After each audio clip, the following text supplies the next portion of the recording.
कल्पना कीजिए, एक पूरी सभ्यता आज भी सांस ले रही है। कल्पना कीजिए, राजस्थान के इस शांत स्थान के नीचे एक पूरी सभ्यता आज भी सांस ले रही है। यह कहानी है कालीबंगा की, सिंधु घाटी सभ्यता का एक अनोखा और रहस्यमय नगर। कालीबंगा स्थित है आज के हनुमानगढ़ जिले में, प्राचीन घग्गर नदी के किनारे। कई इतिहासकार घग्गर नदी को वैदिक काल की सरस्वती नदी से जोड़ते हैं। कालीबंगा का अर्थ है काले रंग की चूड़ियां, जो यहाँ खुदाई में मिली। इस स्थल की खोज 1953 में अमलानंद घोष द्वारा की गई थी।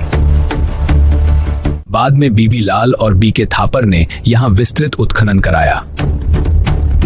कालीबंगा का नगर दो भागों में बसा था, ऊपरी और निचला नगर।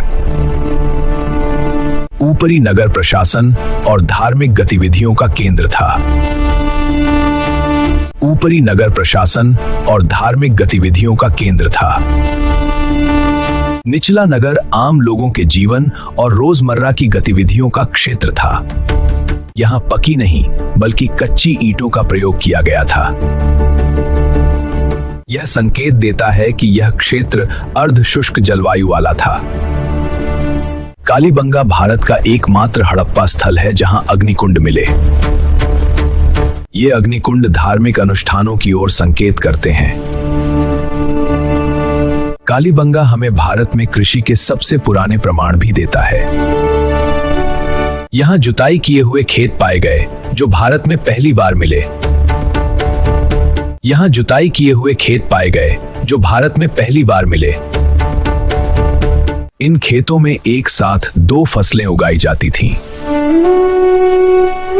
इन खेतों में एक साथ दो फसलें उगाई जाती थीं। लेकिन समय के साथ प्रकृति ने करवट बदली। घग्गर नदी धीरे धीरे सूखने लगी। कालीबंगा हमें सिखाता है, सभ्यता तभी टिकती है जब प्रकृति के साथ संतुलन हो। अगर आप भारतीय इतिहास और प्राचीन सभ्यता का अध्ययन और इस ज्ञान यात्रा में हमारे साथ जुड़े रहें। धन्यवाद और अगली कहानी के लिए बने रहें।